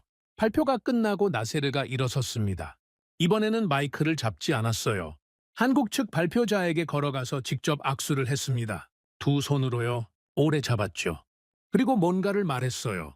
통역이 나중에 전해줬습니다. 우리는 장벽이 아닌 속도를 원합니다. 당신들이 보여준 것이 바로 그것입니다. 장벽이 아닌 속도. 그 말이 제 가슴에 박혔습니다. 우리가 만든 것이 뭐였습니까? 차당이. 그건 장벽이었죠. 차를 세우는 벽이었습니다. 안전이라는 이름의 벽. 한국은 그 벽을 치웠습니다. 그리고 속도를 지켰죠. 호텔에 돌아왔습니다. 방에 들어가자마자 노트북을 펼쳤어요. 도쿄 본부에 보고서를 써야 했습니다. 어제 전화를 받지 않았으니까요. 더 미룰 수 없었죠. 화면을 열고 키보드 위에 손을 올렸습니다. 하지만 첫 문장이 나오지 않았어요. 뭐라고 씁니까? 상황이 좋지 않습니다. 경쟁이 치열합니다. 아닙니다. 그런 수준이 아니었죠. 한참을 앉아 있다가 겨우 쓰기 시작했습니다. 보고서 제목, 중앙아시아 프로젝트 현장 평가 보고. 첫 문장, 상황은 불리합니다. 그 한 문장을 쓰는데 10분이 걸렸어요. 40년간 보고서를 써왔습니다. 수백 건은 썼을 겁니다. 한 번도 이렇게 어려웠던 적이 없었죠. 이어서 썼습니다. 한국 시스템은 기술적으로 검증돼 있으며 해외 실적 또한 다수 보유하고 있습니다. 발주처는 무정차 방식에 강한 관심을 표명하고 있으며 일본식 차당이 방식과의 성능 격차가 시뮬레이션에서 명확하게 드러났습니다. 사실만 썼습니다. 감정은 빼려고 했어요. 하지만 쓰는 동안 손이 떨렸습니다. 한 문장이 제 40년을 부정하는 것 같았거든요. 마지막 문단에서 멈췄습니다. 뭐라고 마무리해야 할지 몰랐어요. 타나카에게 전화했습니다. 보고서 마지막에 뭐라고 쓸까요? 타나카가 잠시 침묵하더니 말했어요. 사실대로 쓰시면 됩니다. 박사님이 보신 것, 느끼신 것, 느낀 것까지 쓰라고요? 네, 이건 숫자만으로는 전달이 안 됩니다. 본부가 현장 분위기를 알아야 합니다. 전화를 끊고 다시 화면을 봤습니다. 커서가 깜빡이고 있었죠. 창밖은 어두워져 있었어요. 서울의 야경이 다시 보였습니다. 어젯밤과 같은 불빛이었죠. 도로 위에서 차들이 흐르고 있었습니다. 이 늦은 밤에도 저는 마지막 문장을 썼습니다. 우리는 기술을 팔려 했습니다. 그러나 한국은 시스템을 제안했습니다. 방향을 재검토해야 합니다. 엔터를 눌렀습니다. 보고서를 첨부해서 메일을 보냈죠. 노트북을 덮고 의자에 기대 앉았습니다. 천장을 봤어요. 우리는 기술을 반려했다. 차당이 하드웨어, 단말기, 설치 매뉴얼, 물건을 반려한 겁니다. 한국은 달랐어요. 시스템을 제안했습니다. 설치하고 운영하고 관리하고 진화시키는 구조 전체를 가져갔죠. 장비 하나를 넘기는 게 아니라 나라의 교통 철학 자체를 바꾸겠다고 한 겁니다. 차이는 속도가 아니었습니다. 차이는 결단이었죠. 한국은 결단했고 우리는 망설였습니다. 한국은 위험을 계산하고 뛰어들었고 우리는 위험을 피하고 멈춰 섰습니다. 세계는 이미 움직이고 있었어요. 말레이시아에서, 콜롬비아에서, 사우디아라비아에서 한국의 시스템이 깔리고 있었습니다. 우리가 회의실에서 안전을 논하고 있을 때 세계는 한국을 선택하고 있었죠. 휴대폰이 울렸습니다. 오가와였어요. 박사님, 내일 일정이 마지막입니다. 발주처 최종 미팅이 있습니다. 알고 있습니다. 어떻게 하시겠습니까? 갑니다. 끝까지 가야죠. 전화를 끊고 침대에 앉았습니다. 가방 안에서 여권이 보였어요. 일본 여권. 빨간 표지. 그걸 꺼내서 한참 봤습니다. 이 여권을 들고 수십 개 나라를 다녔죠. 일본의 기술을 자랑하러, 일본의 시스템이 최고라고 설득하러. 그게 제 인생이었습니다. 그런데 지금 이 서울의 호텔 방에서 저는 처음으로 그 자부심이 흔들리는 걸 느끼고 있었어요. 세계는 기다려주지 않습니다. 우리가 안전하다고, 신중하다고, 검증이 필요하다고 말하는 동안 세계는 이미 다음 단계로 가고 있었죠. 우리는 안전을 택했고 그들은 미래를 택했다. 그 차이를 인정해야 했습니다. 이제는요, 창밖을 봤습니다. 서울의 밤은 깊어가고 있었어요. 하지만 도로 위의 불빛은 꺼지지 않았습니다. 차들은 여전히 달리고 있었죠. 멈추지 않고. 저는 그 불빛을 바라보며 눈을 감지 못했습니다. 긴 밤이었어요. 서울에서 보내는 마지막 밤이었습니다. 그리고 제 확신이 완전히 무너진 밤이었죠. 다음 날 아침 호텔 방에서 노트북을 열었습니다. 도쿄 본부와 긴급 화상 회의가 잡혀 있었거든요. 어젯밤 보낸 보고서 때문이었죠. 예상은 했습니다. 저 보고서를 받고 가만히 있을 본부가 아니니까요. 화면이 켜졌습니다. 도쿄 12층 회의실이 보였어요. 5명이 앉아 있었죠. 가운데 앉은 사람이 하시모토 상무였습니다. 이 프로젝트의 최종 결재권자예요. 옆에 기술부장, 해외사업팀장, 그리고 제가 모르는 얼굴 2명이 있었죠. 표정이 전부 굳어 있었습니다. 하시모토 상무가 먼저 입을 열었어요. 목소리가 낮았습니다. 사카모토 박사, 보고서를 읽었습니다. 네, 상황이 불리하다고 썼더군요. 네, 사실입니다. 잠시 침묵이 흘렀습니다. 하시모토 상무가 안경을 벗더니 테이블 위에 내려놓았어요. 그리고 똑바로 저를 봤죠. 도대체 왜 밀리고 있는 겁니까? 저는 준비한 대로 설명을 시작했습니다. 시뮬레이션 결과, 피크 시간대 처리량 3배 차이, 해외 실적, 발주처 반응, 숫자를 하나하나 나열했죠. 객관적으로, 감정 없이. 하시모토 상무의 표정이 점점 굳어갔습니다. 기술부장이 끼어들었어요. 그 숫자들이 정확한 겁니까? 한국 측이 과장한 건 아니고요. 직접 확인했습니다. 관제센터에서 실시간 데이터를 받고 시뮬레이션도 동일 조건에서 진행됐습니다. 해외 사업팀장이 말했죠. 환경이 다르지 않습니까? 한국에서 된다고 해서 중앙아시아에서도 된다는 보장이 없죠. 저는 잠시 멈췄습니다. 그 말, 며칠 전에 제가 했던 말과 똑같았거든요. 관제센터에서 회의실에서 머릿속에서 환경이 다르다. 조건이 다르다. 제가 수십 번 되낸 논리였습니다. 하지만 이미 무너진 논리였죠. 영하 40도 테스트 데이터가 있습니다. 몽골에서 실시했고 사우디아라비아 사막 환경 테스트도 완료된 상태입니다. 극한 환경에서도 작동합니다. 화면 속 회의실이 조용해졌습니다. 해외 사업팀장이 입을 다물었어요. 하시모토 상무가 다시 말했습니다. 그러면 우리가 지금 할 수 있는 게 뭡니까? 뒤집을 방법이 있습니까? 저는 대답하지 못했습니다. 사카모토 박사? 기술적으로 우리 시스템의 안전성은 여전히 우수합니다. 하지만 발주처가 원하는 방향은 속도와 흐름입니다. 그 부분에서 우리는 구조적으로 불리합니다. 구조적으로 불리하다. 그 말을 제 입으로 하는 게 이렇게 무거울 줄 몰랐습니다. 기술부장이 팔짱을 꼈습니다. 그러면 우리도 차단기를 제거하는 방안을 검토합시다. 지금이라도 설계를 바꾸면 되지 않습니까? 하시모토 상무가 고개를 저었어요.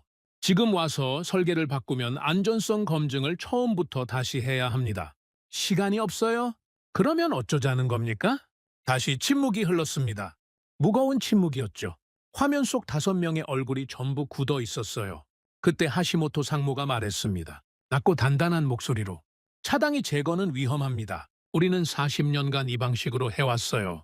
검증되지 않은 기술을 지금 도입한다는 건 모험입니다. 저는 화면을 바라봤습니다. 그 말을 듣는 순간 귓가에서 다른 목소리가 들렸어요. 10년 전 회의실, 부서장의 목소리. 사고가 나면 누가 책임질 것인가? 똑같았습니다. 단어만 바뀌었을 뿐 논리는 그대로였죠. 위험하다. 검증되지 않았다. 책임질 수 없다.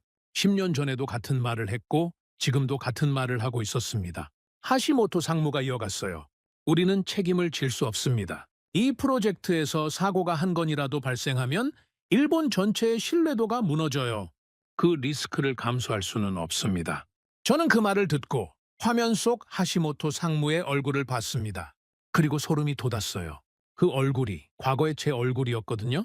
10년 전 같은 회의실에서 같은 자리에 앉아서 같은 논리로 혁신안을 보류시켰던 사람, 안전이 최우선이라고 말했던 사람, 책임을 두려워해서 결단을 미루었던 사람, 그게 저였습니다. 그리고 지금 하시모토 상무가 똑같은 일을 하고 있었죠. 저 말은 내 말이었다. 가슴이 조여왔습니다. 숨이 막히는 것 같았어요. 화면 속 회의실이 10년 전 회의실과 겹쳤습니다. 부서장의 얼굴 위에 하시모토 상무의 얼굴이 포개졌죠. 그리고 그 옆에 침묵하고 있던 젊은 날에 제가 서 있었습니다. 우리는 변하지 않았다. 10년이 지났는데 아무것도. 하시모토 상무가 말했습니다. 사카모토 박사, 남은 일정을 마무리하고 돌아오세요. 최종 결과는 본부에서 대응하겠습니다. 네, 알겠습니다. 그렇게 대답했어요. 하지만 제 목소리는 비어 있었습니다. 알겠다고 했지만 무엇을 알겠다는 건지 저도 모르겠었죠. 화상회의가 끝났습니다. 화면이 꺼졌어요. 노트북 앞에 혼자 앉아 있었습니다. 호텔방이 조용했죠. 한참을 그렇게 앉아 있다가 타나카에게 전화했습니다. 오후에 시간 있습니까? 네, 있습니다. 무슨 일입니까? 한국 고속도로를 한 번 더 보고 싶습니다. 타나카가 잠시 침묵하더니 대답했어요. 알겠습니다. 박준혁 엔지니어에게 연락해 보겠습니다. 오후에 차가 왔습니다. 박준혁이 운전석에 앉아 있었어요. 이번에는 타나카와 둘만 탔습니다. 오가와는 호텔에 남았죠. 짐을 싸야 한다고 했지만 아마 더 볼 필요를 못 느꼈을 겁니다. 이미 답이 나왔으니까요. 비가 다시 내리고 있었습니다. 첫날처럼 가늘고 차가운 비였죠. 와이퍼가 일정한 리듬으로 움직였어요. 쓱, 쓱, 쓱! 고속도로에 올라탔습니다. 차가 달리기 시작했죠. 시속 100km. 익숙한 속도였습니다. 며칠 사이에 이 속도가 익숙해졌다는 게 스스로도 놀라웠어요. 전방에 구조물이 보였습니다. 아치형. 첫날 봤던 것과 같은 구조물이었죠. 이번에는 소리치지 않았습니다. 브레이크를 찾지도 않았어요. 그냥 앉아서 봤습니다. 구조물이 가까워졌습니다. 위에서 번쩍 카메라가 번호판을 읽었죠. 그리고 지나갔습니다. 시속 100km 그대로. 아무 일도 없이 뒤를 돌아봤습니다. 비에 젖은 구조물이 멀어지고 있었어요. 그 뒤로 차들이 줄줄이 따라오고 있었습니다. 한 대도 멈추지 않았죠. 타나카가 옆에서 창밖을 보고 있었습니다. 아무 말도 하지 않았어요. 박준혁에게 물었습니다. 박 엔지니어, 이 구간을 하루에 몇 대가 통과합니까? 일 평균 약 12만 대입니다. 12만 대. 하루에 12만 대가 멈추지 않고 지나간다는 겁니다. 차당이 없이, 사고 없이. 저는 조용히 창밖을 봤습니다. 비가 내리는 고속도로, 차들이 흐르고 있었어요. 브레이크 등이 켜지지 않았습니다. 첫날에는 그게 공포였죠. 왜 안 멈추느냐고 소리쳤습니다. 하지만 지금은 달랐어요. 멈추지 않는 게 당연해 보였습니다. 오히려 멈추는 게 이상해 보였죠. 며칠 만에 제 기준이 바뀐 겁니다. 그게 더 무서웠습니다. 40년간 쌓아온 기준이 며칠 만에 흔들렸으니까요. 한참을 달리다가 박준혁이 휴게소에 차를 세웠습니다. 커피를 사러 간다고 했어요. 타나카와 저는 차 안에 남았죠. 비가 유리창을 때리고 있었습니다. 타나카가 먼저 입을 열었어요. 박사님, 네, 본부 회의는 어떠셨습니까? 잠시 망설이다가 대답했습니다. 10년 전과 같은 말을 하더군요. 타나카가 고개를 돌려 저를 봤습니다. 같은 말이라면? 위험하다. 검증되지 않았다. 책임질 수 없다. 10년 전에 제가 했던 말과 똑같았습니다. 타나카가 아무 말 없이 앞을 봤어요. 한참이 지나서야 겨우 말했죠. 우리가 변하지 않은 거군요. 네? 세상은 움직였는데 우리만 멈춰 있었습니다. 박준혁이 커피를 들고 돌아왔습니다. 셋이서 커피를 마셨죠. 뜨거웠어요. 비에 젖은 공기 속에서 김이 올라왔습니다. 저는 커피를 한 모금 마시고 조용히 말했습니다. 타나카에게가 아니라 저 자신에게 하는 말이었어요. 우리는 기술이 없었던 것이 아닙니다. 타나카가 저를 봤습니다. 우리는 결단이 없었던 겁니다. 차 안 조용해졌습니다. 와이퍼 소리만 들렸죠. 쓱, 쓱, 쓱. 비가 유리창을 타고 흘러내렸습니다. 그건 제 패배 선언이었습니다. 하지만 이상하게도 굴욕적이지 않았어요. 오히려 가슴속에서 무언가 풀리는 느낌이었습니다. 며칠간 목을 조이던 것, 가슴을 누르던 것, 숨을 막던 것, 그게 조금 풀렸어요. 인정하니까 편해지는 거였죠. 이상한 일이었습니다. 40년간 인정하지 않으려고 버텼는데 인정하는 순간 오히려 숨이 쉬어졌으니까요. 다시 고속도로에 올라탔습니다. 비가 점점 세졌어요. 와이퍼가 빨라졌죠. 하지만 차들은 멈추지 않았습니다. 비를 맞으며 어둠 속에서 그냥 달렸어요. 저는 창밖을 보며 생각했습니다. 한국은 두려움을 계산했다. 위험의 크기를 측정하고 감당할 수 있는 범위를 정하고 그 안에서 전진했다. 우리는 달랐다. 우리는 두려움 앞에서 멈췄다. 계산하기 전에 멈춰섰다. 위험하다는 말 한마디에 서류를 캐비닛에 넣었다. 그리고 10년을 잃었다. 그들은 위험을 계산했고 우리는 피했다. 그 차이가 오늘을 만들었다. 톨게이트 구조물이 또 나타났습니다. 비에 젖어 있었어요. 위에 달린 카메라에서 빛이 번쩍였죠. 차는 그대로 통과했습니다. 아무 일도 없이 여전히 멈추지 않는다. 저는 그 구조물이 멀어지는 걸 뒤돌아봤습니다. 비 속에서 희미하게 사라져갔어요. 그 뒤로 차들이 계속 흐르고 있었습니다. 나는 틀렸다. 그 말을 입 밖으로 내지는 않았습니다. 하지만 가슴속에서 분명하게 울렸죠. 처음으로 완전하게 인정한 겁니다. 저는 40년간 옳다고 믿었던 것이 틀렸다는 걸 깨달았습니다. 안전을 지킨다고 믿었지만 흐름을 막고 있었죠. 신중하다고 자부했지만 비겁했던 겁니다. 그리고 한국은 멈추지 않았습니다. 비가 쏟아지는 저녁 고속도로 위에서 차들은 여전히 달리고 있었어요. 브레이크 등 하나 켜지지 않았습니다. 멈추지 않는 나라, 두려움 앞에서도 멈추지 않는 나라. 저는 그 풍경을 오래 바라봤습니다. 눈에 담아뒀어요. 잊지 않으려고. 그리고 내일이면 이 나라를 떠납니다. 마지막 날이었습니다. 서울의 아침은 맑았어요. 며칠간 내리던 비가 그쳤죠. 하늘이 높았습니다. 구름 한 점 없이 파랗게 펼쳐져 있었어요. 이상하게도 그 맑은 하늘이 더 무겁게 느껴졌습니다. 호텔 로비에서 타나카와 오가와를 만났습니다. 둘 다 짐을 챙겨놓은 상태였죠. 오후 비행기였으니까요. 오전에 발주처 최종 미팅만 마치면 끝이었습니다. 타나카가 넥타이를 매만지며 말했어요. 오늘 발표가 있을 거라고 합니다. 무슨 발표요? 최종 선정 결과입니다. 저는 멈췄습니다. 이렇게 빨리 나올 줄은 몰랐거든요. 보통 이 규모의 프로젝트는 결과 발표까지 몇 주가 걸립니다. 그런데 현장에서 바로 발표한다는 건 이미 결정이 끝났다는 뜻이었죠. 오가와가 조용히 말했습니다. 결과는 뻔하지 않습니까? 아무도 대답하지 않았어요. 뻔했으니까요. 컨퍼런스 홀에 도착했습니다. 이틀 전 시뮬레이션 발표를 했던 그 장소였죠. 하지만 오늘은 스크린이 꺼져 있었습니다. 발표대도 치워져 있었어요. 대신 긴 테이블 하나가 중앙에 놓여 있었죠. 양쪽에 의자가 배치돼 있었습니다. 한쪽에 발주처, 반대쪽에 참가국 대표들, 격식을 갖춘 자리였습니다. 공식 발표의 자리였죠. 나세르가 중앙에 앉아 있었습니다. 양복을 말끔하게 차려 입고 있었어요. 옆에 각국 관계자들이 나란히 앉아 있었죠. 한국 측도 자리에 앉아 있었습니다. 박준혁의 상급자가 한국 대표 자격으로 앉아 있었어요. 박준혁은 그 뒤에 서 있었죠. 우리도 자리에 앉았습니다. 독일 대표단도 보였어요. 프랑스 측도 있었죠. 하지만 분위기가 달랐습니다. 독일과 프랑스 대표들의 얼굴에도 이미 결과를 아는 표정이 묻어 있었어요. 나세르가 일어섰습니다. 홀이 조용해졌죠. 기침 소리 하나 들리지 않았습니다. 나세르가 서류를 한 장 들었어요. 천천히 읽기 시작했습니다. 통역이 동시에 옮겨줬죠. 중앙아시아 7개국 통합 고속도로 통행 시스템 구축 프로젝트 최종 선정 결과를 발표합니다. 심장이 뛰었습니다. 결과를 알고 있었는데도요. 머리로는 알고 있었지만 가슴은 아직 받아들이지 못하고 있었던 거죠. 나세르가 이어갔습니다. 참여해주신 모든 국가에 깊은 감사를 드립니다. 독일, 프랑스, 일본, 한국. 네 나라 모두 뛰어난 기술력을 보여주셨습니다. 잠시 멈추더니 서류에서 눈을 떼고 정면을 봤어요. 최종 선정 업체는 한국입니다. 고래 박수가 터졌습니다. 한국 측에서 발주처에서 뒷줄에서 박수가 홀을 채웠어요. 한국 대표가 자리에서 일어나 가볍게 고개를 숙였습니다. 저는 박수 소리를 들었습니다. 며칠 전 시뮬레이션 발표 때도 박수를 들었죠. 그때는 복도로 도망쳤습니다. 하지만 오늘은 자리에 앉아 있었어요.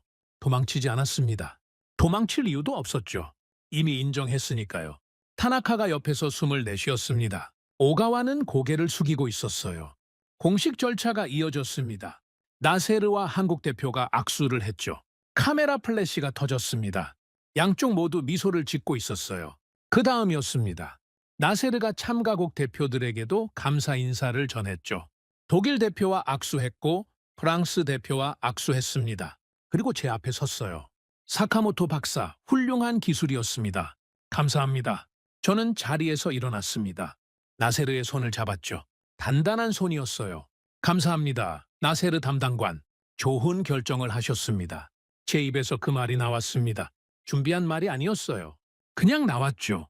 좋은 결정이라고. 진심이었습니다. 나세르가 잠시 저를 봤어요. 고개를 한번 끄덕였습니다. 그리고 지나갔죠. 자리로 돌아오는데 한국 대표가 다가왔습니다. 제 앞에 서더니 손을 내밀었어요. 눈이 마주쳤습니다. 자만도 없고 동정도 없는 눈이었죠. 담담한 눈이었습니다. 사카모토 박사님 많이 배웠습니다. 저는 그 손을 잡았어요. 그리고 고개를 숙였습니다. GP. 일본식으로 허리를 굽혀서 축하드립니다. 그 한마디가 전부였습니다. 더 말하지 않았어요. 더 말할 필요도 없었죠. 한국 대표가 가볍게 고개를 숙여 답례했습니다. 그리고 돌아갔어요. 박준혁이 뒤에서 저를 봤습니다. 눈이 마주쳤죠. 박준혁이 작게 고개를 숙였어요. 저도 고개를 숙였습니다. 그게 마지막이었습니다. 공항으로 향하는 차 안에서 셋이서 아무 말이 없었습니다. 라디오도 켜지 않았어요. 서울의 거리가 창밖으로 흘러갔죠. 높은 빌딩들, 깨끗한 도로, 달리는 차들. 이 나라의 모든 것이 멈추지 않고 움직이고 있었습니다. 인천공항에 도착했습니다. 수속을 밟고 게이트 앞에 앉았죠. 타나카가 커피를 사왔어요. 셋이서 마셨습니다. 조용히 오가와가 먼저 입을 열었습니다. 박사님, 보고서는 어떻게 마무리하실 겁니까? 쓸 겁니다. 비행기 안에서. 타나카가 고개를 끄덕였어요. 비행기에 올라탔습니다. 창가 자리였죠. 비행기가 활주로를 달리기 시작했습니다. 속도가 붙었어요.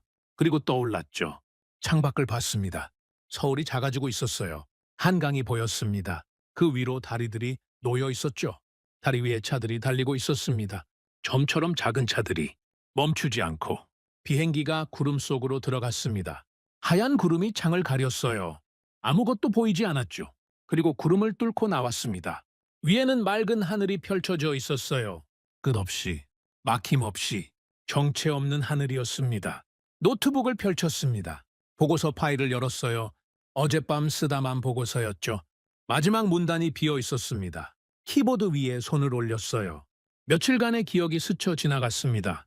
첫날 시속 100km로 톨게이트를 지나간 순간 손바닥에 맺혔던 땀, 관제센터의 거대한 스크린, 99.8%라는 숫자, 시뮬레이션에서 3배로 벌어진 격차, 박수 소리, 복도 끝에서 고개를 들지 못했던 순간, 비 내리는 고속도로, 나세르의 악수, 한국 대표의 담담한 눈, 그리고 박준혁의 말, 두려움을 안고 전진하는 게 두려워서 멈추는 것보다 낫다.